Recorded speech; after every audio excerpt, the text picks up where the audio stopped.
अच्छा, अब देखें यहाँ पे हमारे पास क्वेश्चन है। ठीक है, वो मैं बोल क्या रहा है, ये टाइटेशन है, सही है। वो मैं बोल रहा है कि भाई iodide ions and the per sulfate ion H2OA2 minus react according to the following equation। अभी मुझे इक्वेशन दी गई है, ये दोनों आपस में रिएक्शन कर रहे हैं। ठीक है, अगर आप देखो तो ये वही रिएक्शन है जो हमें A2 रेट में कैटलिस्ट में था ना। ठीक है, होमोजेनियस कैटलिस्ट। वो बोले the rate of reaction between these ions can be determined from the time taken for a certain amount of iodine to be produce. यानी कि हमने एक सर्टेन अमाउंट आयोडीन का रख लिया कि जब इतना होगा तो हम वहाँ पे रिएक्शन को रोक देंगे। ठीक है, जब इतना अमाउंट तो बन जाएगा। A mixture of a solution is prepared containing known volumes of aqueous ammonium sulfate, persulfate, and aqueous sodium thiosulfate. Starch indicator. A known volume of a potassium iodide is added to the mixture, and a timer is started. After the reactant are mixed, they are react slowly to produce iodine I2. Any iodine initially produced is removed by the reaction with sodium thiosulfate। तो ये जो भी iodine शुरू में produce हो रहा है उसको हम सोडियम थायोसल्फेट से क्या कर रहे हैं, रिमूव करा के आई माइनस बना दे रहे हैं, सही।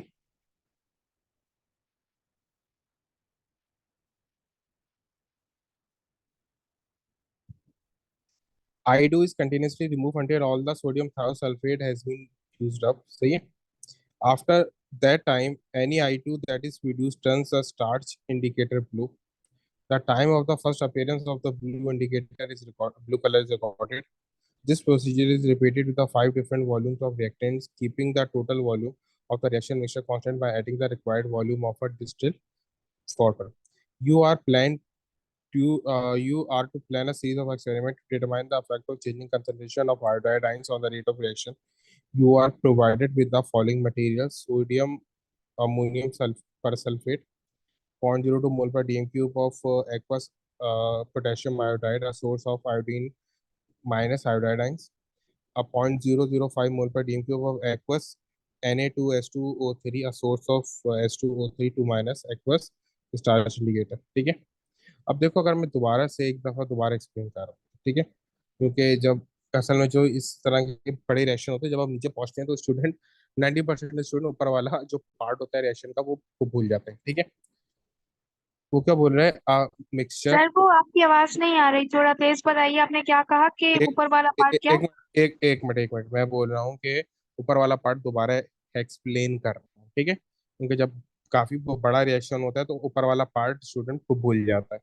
ठीक है, वो बोले mixture of solution is prepared by containing known volumes of aqueous ammonium persulfate, aqueous sodium thiosulfate, and starch indicator. A known volume of aqueous potassium iodide is added to this mixture। तो ये जो हमारे पास ये वो mixture है ना पूरा, ठीक है, इसमें हम नोन वॉल्यूम डाल रहे हैं पोटेशियम आयोडाइड की हाई का, सही। And the timer is started after the reactants are mix. जब रिएक्टेंट मिक्स हो जाते हैं they react slowly to produce I2। Any iodine initially produce is removed by the reaction with sodium thiosulphate. यानी जो भी I2 प्रोड्यूस हो रहा है उसको हम सोडियम थायोसल्फेट से रिएक्शन करा रहे हैं और वो आई वो माइनस में चेंज हो रहा है, सही। अब उसके बाद बोल रहा है कि I2 is continuously remove until all the sodium thiosulphate has been used up. हम I2 उस वक्त तक रिमूव कराते रहेंगे जब तक हमारे पास सबके सब सोडियम थायोसल्फेट जो हमें गिवन था उसका वॉल्यूम वो यूज अप नहीं हो जाता। ठीक है, after that time any I2 that is produced turns the starch indicator blue. ठीक है, शुरू में क्या हो रहा है, जो भी I2 हम डाल रहे हैं, ठीक है, जो भी I2 प्रोड्यूस हो रहा है वो सोडियम थायोसल्फेट उसको रिमूव करा रहा है।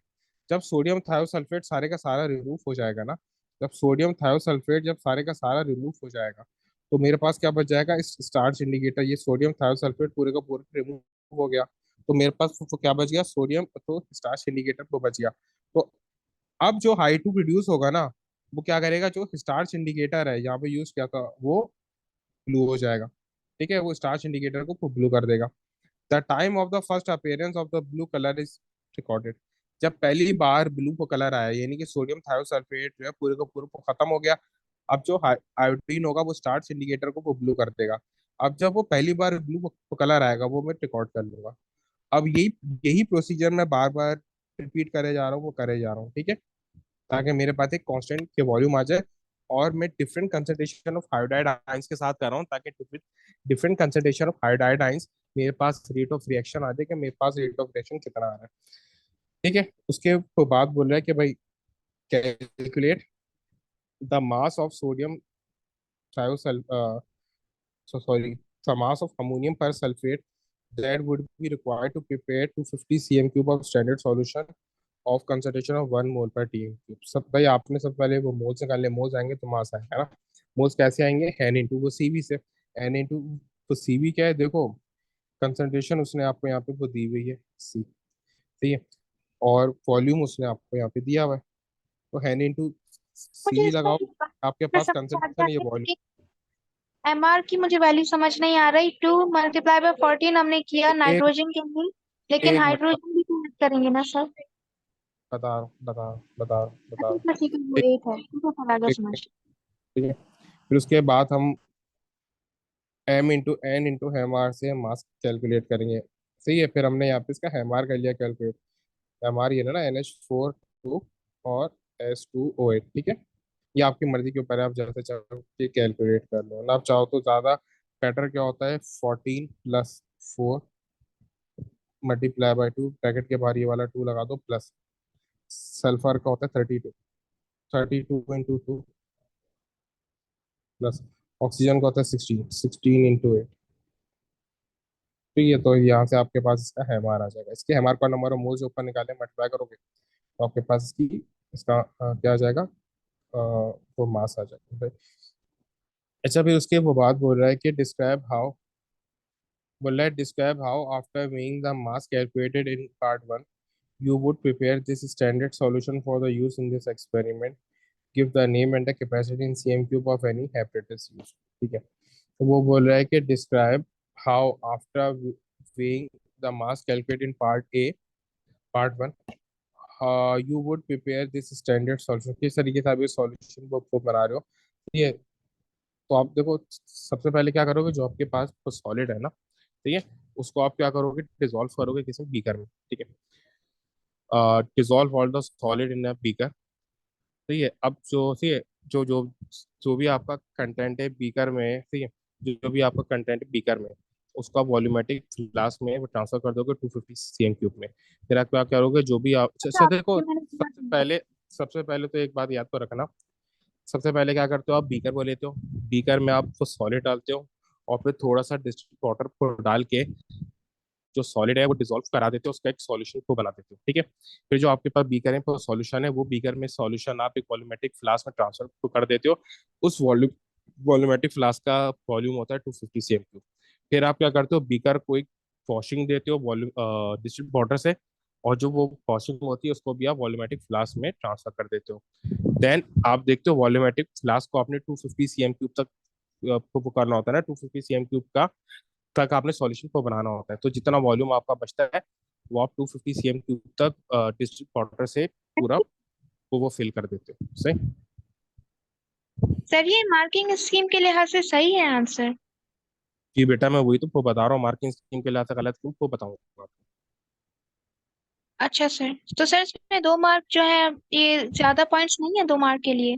नहीं, आपने पूरे एक्सप्लेन करना होता है, 2 मार्क के लिए हो या 4 मार्क के लिए हो, उसने पूरा प्रोसीजर बोला है तो आपको प्रोसीजर एक्सप्लेन करना पड़ेगा, तभी तो सिर्फ ये ऊपर ऊपर से एक्सप्लेन किया, डिटेल में नहीं किया। अच्छा ठीक है, सर। किसी का नाम नहीं लिया, ठीक है।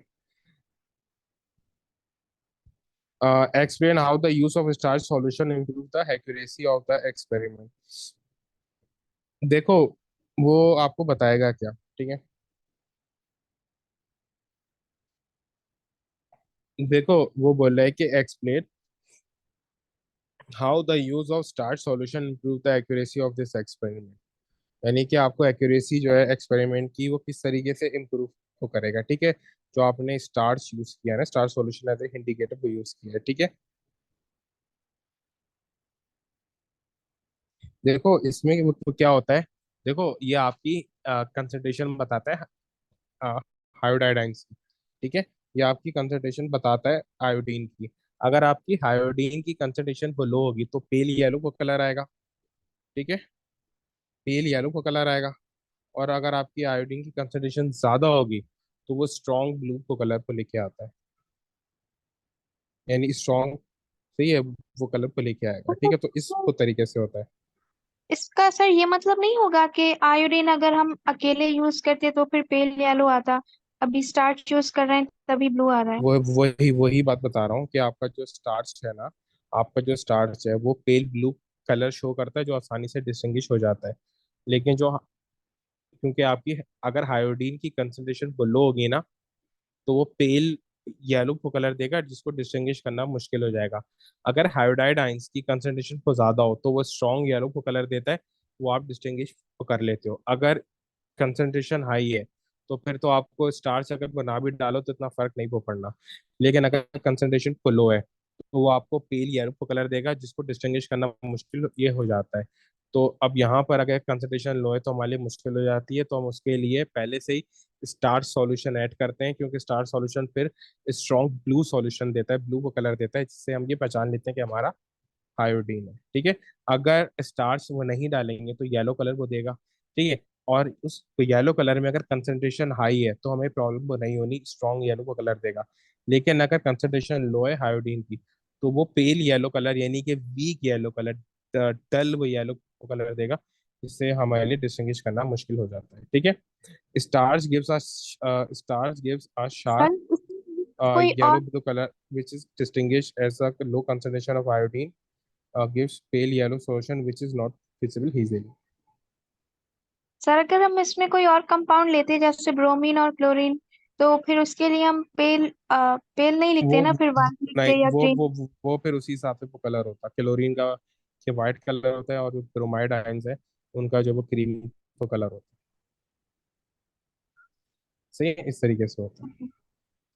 अच्छा देखो, अब यहाँ पे ना मेरे पास एक वो है, ठीक है।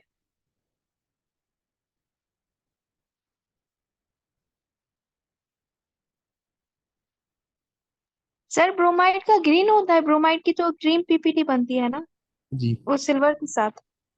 क्रीम कलर बनाता है वो, हाइंस का कलर होता है, वो सिल्वर का कलर नहीं होता, वो ब्रोमाइड आयंस का कलर होता है। अच्छा क्योंकि सर, तो वो पीपीटी होते हैं, इसी वजह से वो दिख जाते हैं। जो भी इन सॉल्युबल कंपाउंड होगा ब्रोमीन का, जो भी इनसॉल्युबल हाइनिक कंपाउंड होगा, वो वही वाला को कलर देगा, चाहे कोई भी हो। अच्छा सर, तो अगर वो यहाँ पे हम लिखते हैं तो ये गैस लिख रहे हैं तो इस वजह से हम जी उसमें जी, एक्वस कंपाउंड, तो उसमें फिर हम ग्रीन कलर लिखते हैं ब्रोमीन का। ग्रीन नहीं, क्रीम कलर, क्रीम। जी sir, green. A student planned 5 experiments to investigate the effect of iodine concentration on the rate of reaction. The table shows the volume used in the experiment one. Complete the table from 2 to 5. अच्छा, अब देखो यहाँ पर एक problem क्या होती है, सही। अब यहाँ पे उसने आपको एक बात तो बोली हुई है कि भाई जो टोटल वॉल्यूम है ना, उसने end में आपको बोला था टोटल वॉल्यूम जो है वो कांस्टेंट है। ठीक है, आपका जो टोटल वॉल्यूम रहेगा ना वो कांस्टेंट रहेगा। ठीक है, यहाँ पे उसने बोला है ना, keeping the total volume of a reaction mixture constant by adding required volume of a distilled water. ठीक है, तो जो आपका टोटल वॉल्यूम है वो कांस्टेंट ही पर रहना है। ठीक है, तो देखो यहाँ पर उसने क्या बोला है, आपने जो अमाउंट ऑफ वाटर है आपने वो चेंज करना है। ठीक है, उसने पीछे ये बात आपको ऑलरेडी मेंशन वो करी हुई है। अच्छा, अब यहाँ पर आप देख लो, आपने सॉल्यूशन क्या क्या बोले ना, किस तरीके से चेंज करना है। देखो यहाँ पे अगर आपको देखोगे ना, तो यहाँ पे उसने आपको वॉल्यूम को दिया गया है कि किसका कितना वॉल्यूम आपने को लेना है। ठीक है, इसका सल्फेट थायोसल्फेट का वॉल्यूम आपने वो कांस्टेंट लेना है 25 25। ठीक है, बाकी ये 5 5 ये सब इस तरीके से। अब आपने चेंज क्या करना है, उसने यहाँ पे आपको एक बात को बोली हुई है कि सोडियम आयोडाइड का डिफरेंट वो कंसंट्रेशन के साथ आपने वो करना है, उसने पीछे ये बात आपको वो बोली हुई है। ठीक है, यहाँ पर अगर आप देखो, उसने यहाँ पे आपको एक बात को बोली हुई है ना कि यू आर प्लान एक minute, you are to plan a series of experiment you are to plan a series of experiment to determine the effect of changing concentration of iodide ions। ठीक है, और यहाँ पे उसने ये बात नीचे ऊपर ये बात को बोली हुई है कि आप डिस्टिल्ड वाटर का वॉल्यूम चेंज वो करोगे। ठीक है, by adding the required volume of distilled water. तो यहाँ पे जो दोनों दो चीजें चेंज होनी है ना, वो एक पोटेशियम आयोडाइड की कंसंट्रेशन है, और जो वाटर है उसका वॉल्यूम है। तो ये दोनों चीजें आपके पास वो चेंज हो रही है। ठीक है, तो उसने हमें यहाँ पे वो बोला है कि ये टेबल कंप्लीट करो। तो वो दोनों चीजें कौन सी हैं, एक मेरे पास ये वॉल्यूम आ गया, आयोडाइड का जाहिर सी बात है वॉल्यूम चेंज करेंगे तो कंसंट्रेशन भी चेंज होगी। ठीक है। और दूसरा मेरे पास ये वॉल्यूम आ गया वाटर का। ठीक है। तो ये दोनों चीजें वो चेंज होनी है, बाकी सारी चीजें कांस्टेंट को रहनी है। ठीक है। ये टेबल आपके पास ये वैल्यूज गिवन नहीं थी, ये आपने खुद ही वो फिल किया है, लेकिन ये चीज तो कांस्टेंट रहेगी। सिर्फ दो चीजों से चेंज करने को आपको पीछे वो बोली है। एक मुझे कंसंट्रेशन बोली है इसकी, जो मैंने आपको मेंशन कर दिया सोडियम आयोडाइड की। ठीक है। सॉरी, पोटेशियम आयोडाइड की, देन उसे वॉल्यूम ऑफ वाटर चेंज करने को बोला है। अब देखो यहाँ पे, अब आप देखो जो टोटल वॉल्यूम है वो यहाँ पे कितना आ रहा है। टोटल वॉल्यूम आप कैलकुलेट कर लो, टोटल वॉल्यूम आपने यही को रखना है। ठीक है। अब ये 25 प्लस 10, 35, 35 प्लस 5, 40, 40 प्लस 1, 41 CM3। वैसे तो ये 40, ये तो इंडिकेटर का वॉल्यूम, इंडिकेटर का वॉल्यूम तो इतना मैटर नहीं करता। ओवरऑल वॉल्यूम कितना है, 40 CM3 है आपके पास यहाँ तक ना। ठीक है। यहाँ तक ये 40 CM3 के वॉल्यूम है। आपने टोटल, उसने कहा ना कि टोटल वॉल्यूम 40, यानी कि वो कांस्टेंट ही रखना है, एक रखना है 40 CM3 है। अब ये वाला, ये कांस्टेंट है, ये वो कांस्टेंट है, इन दोनों को आपने चेंज करना है। इन दोनों को आपने चेंज करना है ना। तो देखो पहले यहाँ पे मेरे पास जो पी वॉल्यूम था वो कितना था, 10 CM3, वाटर था 0। फिर आपने अगले में वाटर कर दिया 8, ये कर दिया 2। ठीक है। इस तरीके से आप इसको कम करते जाओगे, इसको इंक्रीज करते जाओगे। सर तो हम इस ये तरीके से इवन आप ये, नंबर में कर रहे हैं ना, जैसे कि 0 से 2 हो गया, फिर 4 हो गया, और वैसे ही हमारे पास डिक्रीज आ रहा है इवन नंबर का। यस, तो और का यस, नहीं कर सकते हैं ना, क्योंकि फिर वो थोड़ा एक्यूरेसी अजीब हो जाएगी। जी जी। ठीक है सर। अच्छा, फिर उसके बाद वो नेक्स्ट आपने क्या करना है, नेक्स्ट वो क्या बोल रहा है, अब यहाँ पे थोड़ी कैलकुलेशन स्टार्ट हो रही है। वो बोल रहा है कि भाई in part C, in different experiment, in a different experiment a student mix the following solution and measure the time taken for the reaction। अब यहाँ पे उसने मुझे सारी चीजें को दी गई हैं, सबके वो मासेस को दिए गए हैं, ओ सॉरी, सबकी मुझे कंसंट्रेशन और वॉल्यूम दिए गए हैं। The time taken for the blue indicator to appear was 134 second to the nearest second. Calculate the rate of production of moles of I2 in mole per dm cube पर second, यानी कि rate of reaction निकालना है। तो देखो यहाँ पे हमें रेट ऑफ रिएक्शन सबसे पहले वो कैसे आएगा कि, देखो रेट ऑफ रिएक्शन क्या होता है कि कंसंट्रेशन ओवर वो टाइम होता है। ठीक है। रेट ऑफ रिएक्शन मेरे पास होता है change in concentration over time, यानी इन शॉर्ट कंसंट्रेशन ओवर वो टाइम मेरे पास रेट ऑफ रिएक्शन होता है। तो देखो यहाँ पे मुझे, अब मेरे पास यहाँ पे क्या बन रहा है, हाई टू है ना। ठीक है। आई टू की मुझे, आई टू का रेट निकालना है, तो आई टू की मुझे कंसंट्रेशन चाहिए। टाइम तो मुझे दिया गया 134 तो सेकंड है ना, वो तो मुझे दिया गया। मुझे आई टू की कंसंट्रेशन निकालनी है ताकि मैं यहाँ पे ये पुट कर सकूँ। टाइम तो 134 सेकंड है, तो कंसंट्रेशन किस तरीके से आएगी। ठीक है। अब जो ऊपर इक्वेशन दी गई है उनको हम वो कंपेयर कर लेंगे। ठीक है। अब देखो यहाँ पे इक्वेशन देख लो, इक्वेशन मुझे यहाँ पे ये दी हुई है वो दोनों। ठीक है। अब आप कोई भी इक्वेशन यहाँ पे कंपेयर कर लो। ठीक है। अब यहाँ पे हमने क्या किया है, जो इक्वेशन मुझे यहाँ पे रिएक्शन की इक्वेशन थी, हम इसको देखेंगे ना। इस इक्वेशन से रिएक्शन मेरे पास हो रहा था ना। ठीक है। ये मेरे पास रिएक्शन हो रहा था ना। तो यहाँ पे हम सबसे पहले क्या करेंगे, जो सोडियम थायोसल्फेट था, जो सोडियम थायोसल्फेट था यहाँ पे, उसकी उसके हम नंबर ऑफ मोल्स निकालेंगे। नंबर ऑफ मोल्स को कैसे आएंगे, सोडियम थायोसल्फेट के, सोडियम थायोसल्फेट का वॉल्यूम गिवन है। ठीक है।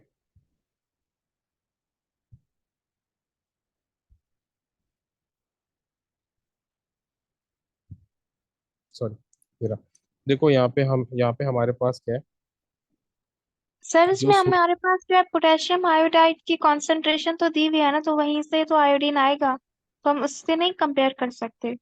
हम आई टू का कर रहे हैं, आई टू के लिए कर रहे हैं ना।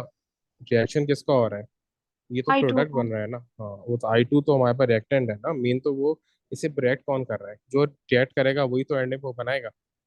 अच्छा सर। ठीक है। जो रिएक्ट करेगा वही तो एंड में वो बनाएगा। यहाँ पे रिएक्शन किन दोनों का हो रहा है, रिएक्टेंट की बात होती है ना, यहाँ पे हम रिएक्टेंट का वो देखेंगे ना। रिएक्टेंट कौन है, रिएक्टेंट ये है हमारे पास। अच्छा सर, तो ये पोटेशियम आयोडाइड जो है हमारे पास वो बनेगा। हाँ, इस तरह से हमने जाना ये रहना। लेकिन सर उन्होंने कहा है कि वो हम ऐड करेंगे मिक्सचर में और फिर टाइम स्टार्ट करेंगे। वो देखो, आ, ये मैं उसकी बात नहीं कर रहा, वो मुझे बोल क्या रहा है, ये नहीं बोल रहा मैं भाई। वो यहाँ पे वो बोल क्या रहा है कि आपने प्रोडक्शन निकालनी है आई टू की। आपने किसकी प्रोडक्शन निकालनी है, I2 की। आई टू की। अब ये जो हाई टू है, ये बना वो कौन रहा है। ठीक है। अब ये जो हाई टू यहाँ पे जो आपने हेड किया है ना, ये जो पोटेशियम आयोडाइड ये हेड किया है, ये पोटेशियम आयोडाइड एक्सिस में, ये पोटेशियम आयोडाइड यहाँ पे एक्सिस में, क्योंकि उसने यहाँ पे ऊपर ये बात वो बोल दी थी ना कि ये पोटेशियम आयोडाइड जो है वो रिमूव होता रहेगा अनटिल के सारे का सारा सोडियम थायोसल्फेट यूज ना हो जाए। सही है। तो जो यहाँ पे पोटेशियम आयोडाइड मुझे दिया भाई ये एक्सिस में, तो उसमें दोनों अमाउंट है। जो अमाउंट रिएक्ट कर रहा है वो भी है, जो अमाउंट बच रहा है मतलब वो भी है। तो जब हम रेट ऑफ रिएक्शन निकालते हैं वो हम खाली उससे निकालते हैं जो अमाउंट रिएक्ट कर रहा है। तो जो इसमें लिमिटिंग रिएक्टेंट है वही हम यूज करेंगे ना। जो हेक्सेस में होगा वो कैसे यूज कर सकते हैं, वो तो पूरा रिएक्ट ही नहीं कर रहा। तो उससे तो हमारे पास वो भी मोल्स आ जाएंगे जो रिएक्ट ही नहीं वो कर रहे हो। तो फिर हम वो रेट ऑफ रिएक्शन कैसे को निकाल सकते हैं? रेट ऑफ रिएक्शन में तो सिर्फ वही मोल्स को यूज होता है जो कि जी रिएक्ट सर, कर जी रहे हो। सर। ठीक है, तो यहाँ पे ठीक है उसने सर। बात क्लियरली वो मेंशन करी हुई है ना। सही। तो यहाँ पे हम सोडियम थायोसल्फेट के वो जो हमें वैल्यूज हैं ये गिवन है, इसके मोल्स को निकाल लेंगे कैसे, ये मुझे दी हुई है इसकी, इसका ये वॉल्यूम है, ये कंसंट्रेशन है। मैंने यहाँ पे वो मोल्स निकाल लिए। अब मैं मोलर रेशो अप्लाई कर दूंगा। मोलर रेशो क्या है? 2:1 का, ये 2 है, ये 1 है। तो हम क्या करेंगे, जो हाइड्रोजन होगा उसको ऐसे पता है डिवाइड बाय वो 2 हो जाएगा। तो हमारे पास आयोडीन के वो मोल्स आ गए। ठीक है। अब क्या करेंगे, सीधा कंसंट्रेशन को निकालेंगे। वो कंसंट्रेशन कैसे आएगी? कंसंट्रेशन आपके पास आएगी number of moles divided by, अब देखो, जब आप पूरा सॉल्यूशन मिक्स को कर देते हो ना, तो जो प्रोडक्ट होता है ना, जो उसका वॉल्यूम होता है वो कंबाइंड वॉल्यूम होता है। ठीक है। P4 में जो अभी एग्जाम हुआ था जिसमें बफर सॉल्यूशन के क्वेश्चन रहते उसमें भी हम यही करते थे। जो प्रोडक्ट में जो एट द एंड जो इक्विलिब्रियम में वो मिक्सचर आता था, जो हम वॉल्यूम यूज करते थे, जो टोटल कंबाइंड वॉल्यूम होता था वो यूज को करते थे। तो टोटल कंबाइंड वॉल्यूम कितना आ रहा है? 41। 41 कैसे आ रहा है? जो सारा ये वॉल्यूम है उसको हम कंबाइन कर देंगे। किसी भी एक का हम वॉल्यूम लेंगे और सारा वॉल्यूम वो कंबाइन कर देंगे। जैसे फर्स्ट करो, ये हमने पूरी रॉ को ले ली, इस पूरी रॉ के वॉल्यूम को कंबाइन कर लो, क्योंकि सारे का सारा हमने वो बोले ना कि सारे एक्सपेरिमेंट में जो वॉल्यूम है वो हमारा कांस्टेंट रहेगा। तो हमने क्या किया, सारे का सारा वॉल्यूम ले तो लिया और मैंने उसको ऐड कर दिया। यहाँ पे इंडिकेटर से भी फर्क पड़ेगा। लेकिन यहाँ पे क्योंकि वॉल्यूम जब वो सारा ले रहे हैं तो फिर तो वॉल्यूम तो हमें पूरी वो लेना पड़ेगा ना। नॉर्मल इंडिकेटर से इतना फर्क तो पड़ता है, लेकिन स्टिल जब वॉल्यूम कैलकुलेशन मिलेंगे फिर तो सारा ही वो लेना वो पड़ेगा ना। सर। ठीक है। क्योंकि ये तो हम ये तो कैलकुलेशन कर रहे हैं ना पूरी। तो नीचे वॉल्यूम पुट किया, ऊपर हमने नंबर ऑफ मोल्स पुट करे, तो यहाँ पर कंसंट्रेशन आ गई। अब सीधा को रेट निकालना है, तो ऊपर कंसंट्रेशन देखी, नीचे वो टाइम रखा, तो हमारे पास क्या आ गया? रेट ऑफ रिएक्शन आ गया आयोडाइड की प्रोडक्शन का। ठीक है। देन उसके वो बात बोल रहे हैं कि भाई what should the student have done to make sure that the results were reliable. आप बार बार एक्सपेरिमेंट करते रहोगे, एक्सपेरिमेंट रिपीट करते रहोगे। अगर आपकी जो वैल्यूज हैं अगर थोड़ी बहुत कॉन्कर्डेंट आ रही हैं, तो यानी कि आप एक्सपेरिमेंट आप रिलायबल है। ठीक है। सर कॉनकॉर्डेंट मतलब? यानी कि जब आपकी वैल्यूज जो है एक जैसी आ रही हो, यानी रिजल्ट आपका क्या है, और यानी कि आपका जो एक्सपेरिमेंट है वो सही है। अच्छा सर। ठीक है। अच्छा, उसके वो बाद में एरर निकालने का एक फॉर्मूला आपको बता रहा हूँ। आंखें बंद करके ये फॉर्मूला आप लोगों ने यूज तो कर लेना है। ठीक है। क्यों है किसी वजह से अभी वो छोड़ दो, मैं सब आपको फॉर्मूला को बता रहा हूँ। 2 इंटू जो मिनिमम ग्रेजुएशन है वो, ठीक है, डिवाइड बाय 2, और मल्टीप्लाई बाय वैल्यू गिवन, और इन सबको 100 से क्या कर देंगे, मल्टीप्लाई कर देंगे। ये आपके एरर निकालने का फॉर्मूला होता है। ठीक है। अब यहाँ पे मिनिमम ग्रेजुएशन कितनी दी हुई है? मिनिमम ग्रेजुएशन आपको दी हुई है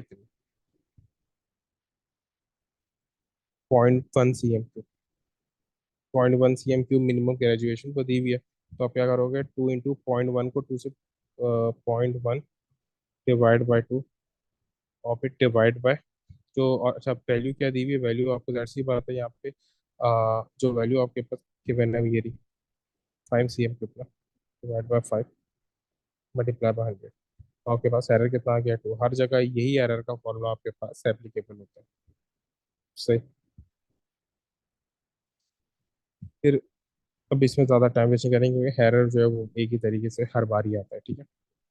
A second student tried to perform the same experiment but found that the reaction mixture turned blue immediately after KI was added. What would be the error? देखो error इस वजह से आएगा कि पहले तो आपने Na2CO3 Na2O3 ऐड करना है ना। पहले Na2O3 वो रिएक्ट करेगा पोटेशियम आयोडाइड के साथ। फिर देन जब NaS2O3 खत्म हो जाएगा, देन इंडिकेटर जो है वो अपना काम करेगा ना। लेकिन अगर आप NaS2O3 ही वो ये हेड नहीं करोगे, तो फौरन से वो इंडिकेटर क्या करेगा, अपना काम स्टार्ट कर देगा। सही है। तो उसने क्या यहाँ पे उसने क्या गलती करी है, ही डिडंट ऐड Na2S2O3। सही। देन उसके बाद फिर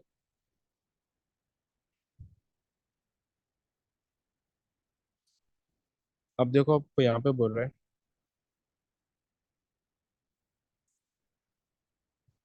the following information gives some of the hazards associated with the chemical used in the procedure। Ammonium persulphate है ना, वो क्या करता है, solid is oxidising and hazardous to the environment, contact with the combustible material may cause fire, it is classified as a health hazard, is harmful if swallowed, and is irritating to eyes and respiratory system and skin। Solution equal to or more concentrated than 0.2 mole per dm³ should be labeled health hazard, and hazard to the environment solution equal or more concentrated than 0.5 mole per dm³ but less concentrated than 0.2 mole per dm³ should be labeled health hazard। Potassium iodide के बारे में क्या, all solution are low hazard, sodium thiosulphate और solution are low hazard. असल hazard क्या है हमारे पास, ammonium persulphate है। ठीक है। और मेन इसके हैजर्ड क्या है कि ये कंबस्टेबल है। दूसरा ये अगर हम इसको सॉलिड यानी को निकल लें तो ये हैजर्ड है, और इरिटेटिंग टू आइज, और जो रेस्पिरेटरी सिस्टम है उसमें हमें सांस लेने में मसला करता है, और स्किन यानी हिचिंग होती है। ठीक है, स्किन का जब भी है मतलब हिचिंग होता है। अब देखो यहाँ पे वो बोल रहा है कि describe one precaution other than the eye protection and a lab coat that should be taken to a risk associated with the chemical used to be a minimum। explain your answer। जो भी चीजें लिखी हैं भाई, उसने कहा है ना कि दो के बदले ना एक आई प्रोटेक्शन और लैब कोट के अलावा आप ग्लव्स यूज कर लो, आप गॉगल्स यूज कर लो। आप उसको डायरेक्ट फ्लेम ना दो क्योंकि वो कंबस्टेबल है। तो आप बहुत सारे यूज कर सकते हो ना उसे। सर देखो, आपने एक कोई कबर्ड बताया था ना, वो क्या था? फ्यूम फ्यूम कबर्ड यूज कर सकते हो, वो आपकी सारी की सारी जो है वो, क्योंकि यहाँ पे फ्यूम्स आ नहीं रहे तो फ्यूम कबर्ड तो यूज नहीं करेंगे। ठीक है, क्योंकि फ्यूम्स वो नहीं आ रहे हैं ना, वो तो जब फ्यूम्स आते हैं तो यूज करते हो ना। या मैंने शायद अच्छा गलती से, या मैंने बोला तो गलती से बोला। ठीक है, उसके अलावा आप गॉगल्स यूज कर सकते हो, ग्लव्स यूज कर सकते हो, आप जो है वो मास्क यूज कर सर, सकते हो, लेकिन क्योंकि उन्होंने कहा कि अगर आई आप नहीं लिखनी, तो है, गॉगल्स नहीं लिख सकते हैं ना? उन्होंने कहा है कि आई प्रोटेक्शन नहीं लिखनी। Sorry, gloves gloves gloves gloves, sorry. सही है, ग्लव्स यूज कर लो आप इस तरीके से। सही है। और अगर आपके अगर आप उसको वो कर लो तो, अगर उसको वो निकाल लो, बाय माउथ इनटेक कर लो, तो वो रेस्पिरेटरी मसला है, तो मास्क यूज कर सकते हो। इस तरीके से बहुत सारे हैजर्ड्स यूज कर सकते हो। ठीक है, यानी कि उसके हैजर्ड को अवॉइड करने के बाद यूज कर सकते हो। अच्छा देखो, अभी हमारे पास ना एंथैल्पी रिलेटेड क्वेश्चन है। सही।